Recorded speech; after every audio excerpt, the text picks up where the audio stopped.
Hi, I'm Rianne from Enemy, and I'm backstage at Opener with Jehnny Beth. Hi, Jenny, how are you? Hi, I'm good. How are you? I'm good, thank you. Welcome back to Opener. You said on Instagram earlier today that the last time that you were here was one of the best shows you've ever played in Europe. It's true. What was so special about that show? What do you remember about that? I think it was the audience. I remember there's certain places you go to where the reception is different and there's a different vibe.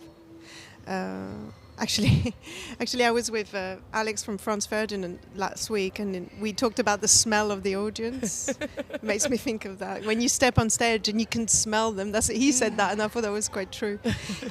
Meaning you can smell the atmosphere, you know, how it's going to go. And there are some crowds where you know it's going to be a good show. They give you a good vibe straight away. Yeah. Is there a particular smell to the atmosphere of a good crowd?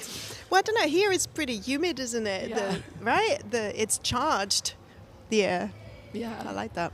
How's your tour been going generally? You've been all around Europe so far. Yeah, I've been to Spain, to Portugal, It's been quite good. Yeah, I released a record in 2020, my first solo record, and obviously we did 2 shows, and then pandemic happened.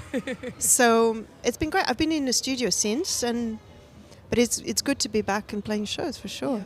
How does it feel to finally be able to kind of give the solo album a proper run, I guess, seeing as it is your first solo one? Yes. Yeah. Well, it feels, when the show stopped, I realized that I actually couldn't live without them, and I knew it, but I think it was kind of clear, more clear.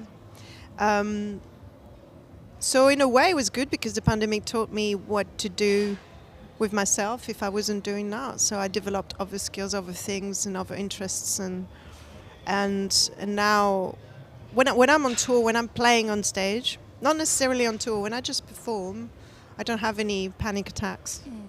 That's always good. Yeah, you want that. I don't have any. Yeah, I have no fear in my life if I'm able to do this. Yeah, does that make sense? Yeah. So yes, I'm being really good. I've been well. Great. What were some of the kind of skills and interests that you picked up during the time when shows were on pause? Boxing. Ooh. English boxing. I've been doing it for 4 years now.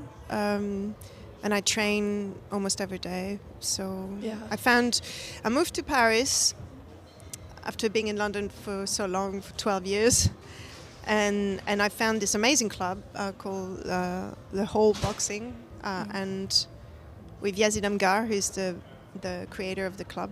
And we train with real boxers, like who is their job. They're champions. Yeah. And it's one of the best disciplines I've ever had to learn. And when I was deprived of stage, it gave me the opportunity to use my body to release the stress, to be with people amongst, a community. It's really good for mental health, boxing. Do you think you'll do any kind of competitions in boxing? I did. Did you? Actually, I did one fight. Yeah, I did one fight. Yeah. No, you know what? I trained a lot for it. I had my trainer who, we select a coach that we want to be at your corner when you're going to fight. And it was an interclub fight, so it was fine. But she was much more experienced than I was. Yeah. But I was thinking, okay, it's been 3 years now. I'm just, let's try. And it was a good challenge and a good, up to the fight. I had a great time training, mentally preparing for the fight. And then the fight. And you know what? I realized I had to step on the ring to realize that I was a nice person. Because to be a boxer, you need to accept, to unleash that beast, that visceral sort of almost killing instinct, and you have to, otherwise you can't win. And I realized I didn't have it yet. Yeah, because you train for it. And I will do another fight. Yeah, amazing. At some point, because I've learned a lot just from those 6 minutes. Yeah. Do you think that there's anything from boxing that you've kind of brought into your performance? Yeah, definitely. Yeah, I have the boxing stand now Yeah. when I'm on stage. My left feet forward and then my shoulder back, and I actually swing my shoulders a lot, like in boxing. I do a lot of that. It's actually, I've been also I'm much more fit, you know. And the show is very physical. It's really intense. So now I can do it, you know, easier, you know. Amazing. You mentioned a minute ago that you've been back in the studio. Yes. What have you been working on? Well, this is not going to be a revelation. No, I'm working on new music. I'm always working on new music. Yeah. So, yes, and also with my solo project, Jehnny Beth, you know, I feel like I haven't been able to really, because of the pandemic, to show to the world what I can do. So, yet. I mean, I love To Love Is To Live. It's a great record, and I've worked really hard for it. I released a book as well in 2020. Started a TV show in France in 2020. The worst year to start anything, and I started everything that year. So yeah, I'm working on new music for sure. There'll be some more Jehnny Beth coming up. Yeah. Where do you think the new music is going to go? What's your kind of vision for it at the moment? Well, I know where it's gone, but I'm not telling. No, I'm joking. Well, it's been interesting actually to write in this period of time. I was recording during, you know, those 2 years, the pandemic. I was also doing cinema in France. Yeah. And so I had different experiences and met different people. And I think what it taught me is the value of the people I had around me. That sometimes, and I think I'm not the only one in that situation. I think what happened is I got stuck in Paris. And before that, I was always in London. I was always in LA because my management is in LA. And I was always traveling, not really settling. And I had to stay in Paris, and I realized the talents I had around me, the people, amazing people who also wanted to work with me, and in a way I was too blind before or to see them as much as I saw them when the pandemic happened. Yeah. So I made a record with a young producer. She's called Malvina Meunier, with Johnny Hostile. We worked and it's actually been I've never had so much fun in the studio. I never laughed that much. Yeah. Not that gives any clue to the quality of the record, you know, but we had fun. Do you feel like you can hear that in the music? Yeah, definitely. There's a lightness to it. Yeah. Yeah. Oh, interesting. There's a lot of hope in it. Yeah. You posted a list recently on Instagram, and one of the things, it was like things that you've noticed recently, I guess. And I do that all the time. Is the 20 things I noticed. It's a regular thing I do on my One of them though was that anger is your favorite form of expression in music, which is interesting that you're saying now that these new songs have a lightness to them. Yeah, but lightness and anger can go together. That's true, actually. Yeah, very true. What is it about anger that you enjoy putting into music or enjoy working with in music? Well, it's interesting you say that, because this weekend I was jury in a dance competition, and I watched a lot of young choreographers present their work, and we had to decide who was going to win what. And I thought most of what they were presenting was very nice. And there was one particular project, I think, which presented a bit of dystopian darkness and anger and visceral sort of necessity to his work. And I really fought for him to get one of the prizes. And I didn't know I had that in me until last weekend, because I realized that matters to me a lot. The fact that there's equal opportunities for music that can be challenging, but also can come from a place of not fitting, feeling like you don't fit in this world, in an institution like this dance competition. And I felt that way a lot in Savages, you know, being a girl band and in a world of male bands where the root is very... People understand a male band because the root is there, you know, and it's changing. But when Savages was there, I think it was harder. Yeah. And sometimes when you feel like people can't place you somewhere, and you don't fit, you know, it can create that resentment. And what do you make with that resentment? And how do you turn it into something interesting and creative, you know? Yeah. It demands a lot of work on yourself. And Yeah, you mentioned things changing for girl bands, for female artists. What do you think I needs hope, to yeah. change for them to be kind of like accepted and have the same opportunities as men, like entirely? Well, it's a men's world. I mean, you know that. I Yeah. know that. I mean, we've seen it recently Yeah. with the, Yes. what happened in the USA with abortion law. So it's a men's world. I think Me Too is a great movement. It liberated the speech, but it didn't change the world. The world is still what it is. What needs to change?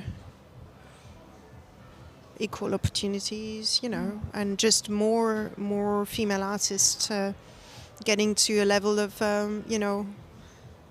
to headline festivals, to a certain level of influence, Yeah. That'd be nice. Yeah, Yeah. it's happening. I mean, I hope it's not an illusion. Yes, hopefully not. You know. You mentioned that you started your TV show in France. Yeah. Was part of that kind of to help push forward the artists that you believe in? Absolutely. I mean, the show is called Echoes. Yeah. It's on Arte TV. We started in the pandemic, so we had issues with the frontiers being closed for so long. Now it's back and open, so we've just shot a show actually last week with Wulu. Yeah. And it's fantastic. I mean, we still have cancellations because of COVID, so it's a hard time. But it's very important for me to how do you say, to support a community, or to try to sorry, I have the French word, so you're going to cut that.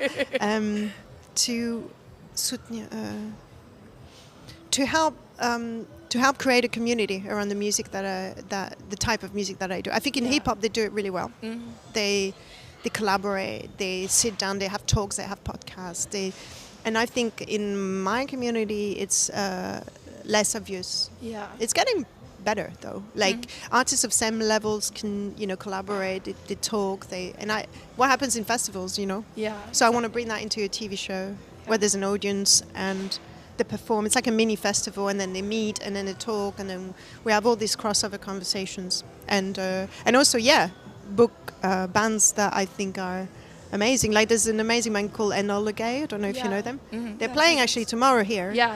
And I really want them on Echoes, and we couldn't have them on the last episodes, like dates didn't work, but I really want to have them. Yeah. It's very important for me, yeah. Mm-hmm. And I went to a fashion show the other day. Was it on Sunday? And then there was a band there called Dead Papers, and they were like, oh, we want to do Echoes. It's like, okay, so that's good, yeah.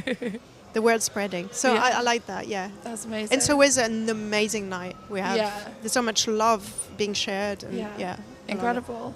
One of the other things that you've done recently is go to Cannes as well. Yeah. For Don Juan, the film that you were in. What was that experience like? Well, it was my second time in Cannes. I went last year with a film called Paris 13th District by Jacques Audiard. I've been during this time, I've been doing more cinema, and I've been asked to perform some amazing roles and with great directors and actors. And Don Juan is with Taha Rahim, and he's a great actor. We got along really well, and I'm really proud to work with him, and happy we've met and became friends. And there's it's an interesting thing for me because it's different. Like you're serving someone else's vision. Yeah. So in a way, I approach it with humility and try to do what's best for the project and what the director wants. But deep down, also, I know that it's what I love is to be able to create a world as well, and having a full vision on something. I like both, really. I think it's just it's nice to do both. Yeah. To go from one, the driver's seat, and then the seat next next to it. All these different parts because of you. it's also relaxing. Yeah. Mm-hmm. I can imagine. And you learn so much. I mean, I watched the director's work, and I learned so much, and I'd love to direct as well. So it's a lot of experiences I'm getting in, and to understand how it works. Amazing. What else is coming up for you this year? Well, I've got some sorry. I mean, come on. I'm trying to work here. My bands, they're a bunch of crazies. So what do I have coming up? Yeah. Yeah, okay. what do you have coming up this year? Oh yeah. Well, so I have some shows. I'm playing Old Point East in London. I'm playing Rock on Seine in Paris. I'm playing Primavera in LA. I'm preparing the new record and all the visuals around that. So I've got quite a huge project to tackle around that. And I've got a mini series to shoot in France with a young upcoming director who I really like. So yeah. A busy year ahead then. Yeah, it's all right. Exciting. It's okay. Well, thank you so much for talking to me. Well, thank you. Enjoy Opener. Yeah, I will. I can't wait. Thank you, Jehnny Beth. Thank you.